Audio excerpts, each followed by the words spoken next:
হেসে খেলেই ফাইনালে উঠেছে ফরচুন বরিশাল। কোয়ালিফায়ার পর্যন্ত আসতেও খুব একটা কঠিন পথ তাদের পাড়ি দিতে হয়নি। আসলে বরিশালের ক্রিকেটাররাই পথটাকে সহজ করেছে। টুর্নামেন্টের শুরু থেকে অনেকটা একই দল নিয়ে খেলে যাচ্ছে দলটি। ক্রিকেটাররা ভরসার প্রতিদানও দিচ্ছেন। ফাইনালের আগে দলটির শক্তি বাড়ছে আরও। দলে এবার যোগ দিচ্ছে নিউজিল্যান্ডের অলরাউন্ডার জিমি নিশাম। পরীক্ষিত দেশি ক্রিকেটারদের সঙ্গে কাইল মায়ার্স, ডেভিড ম্যালানরা তো আছেনই, সঙ্গে বরিশালের লঞ্চে উঠেছেন নিশামও। বরিশালের এই লঞ্চকে থামাবে কারা? বিস্তারিত থাকছে প্রতিবেদনের বাকি অংশে। জিমি নিশাম কার জায়গায় খেলবেন সেটি একটি প্রশ্ন। গতকাল প্রথম কোয়ালিফায়ারে চিটাগাং কিংসের বিপক্ষে বরিশালের 4 বিদেশি ছিল ডেভিড ম্যালান, কাইল মায়ার্স, মোহাম্মদ নবী ও মোহাম্মদ আলী।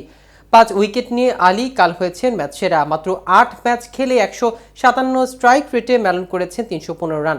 চিটাগাংয়ের বিপক্ষে কাল 22 বলে 34 রান করে অপরাজিত ছিলেন এই ইংলিশ ব্যাটসম্যান। ম্যালানকে নিয়েও প্রশ্ন নেই। মায়ার্স বরিশালের নিয়মিত ক্রিকেটার, গত মৌসুমেও দলটির হয়ে খেলেছেন। এই মৌসুমের মাঝপথে গিয়েছিলেন আইএল টি20 খেলতে, গুরুত্ব আছে বলে আবার ফিরেছেন।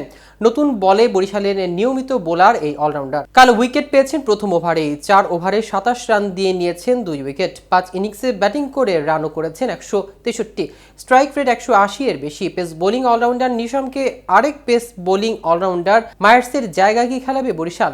এই সিদ্ধান্ত নেওয়াটাই কঠিন, সঙ্গে ঝুঁকিপূর্ণ। কারণ শুরু থেকে দলের সঙ্গে থাকা মায়ার্স কন্ডিশনের সঙ্গে বেশ ভালোভাবেই মানিয়ে নিয়েছেন। সেক্ষেত্রে নবীর জায়গায় খেলতে পারেন নিশাম। 10 ম্যাচে মাত্র 63 রান করা নবী উইকেট নিয়েছেন 8টি। বরিশাল দলের এত পারফরমেন্সের ভিড়ে নবীর নিষ্প্রভ থাকা খুব একটা চোখে পড়েনি। গত মৌসুমে নিশাম বিপিএল খেলেছিলেন রংপুরের হয়ে। মিরপুরে 97 রানের দুর্দান্ত একটি ইনিংসও আছে তার। এদিকে রংপুর রাইডার্সের ইনিংসে সর্বোচ্চ রান করা ব্যাটসম্যানের নাম আকিব জাবেদ, তবে তিনি ব্যাটসম্যান নন, বোলার। তার করা 32 রানই রংপুরের ইনিংসের সর্বোচ্চ। এতেই অনুমান করে নিতে পারেন দলটির ব্যাটিংয়ের হাল। আকিব ছাড়াও আরেকজন করেছে 2 অঙ্কের রান, সেটাও উল্লেখ করার মতো নয়।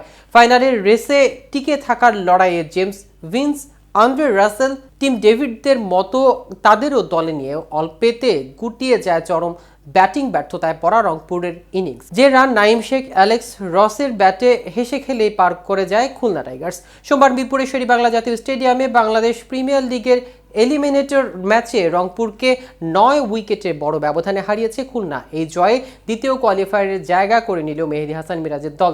টানা 3 ম্যাচ জিতে ফাইনালের পথে তারা। লিগ পর্বের শেষ 2 ম্যাচেও তাদের জন্য নকআউটের মতো ছিল, হারলেই বিদায় নিতে হতো খুলনাকে।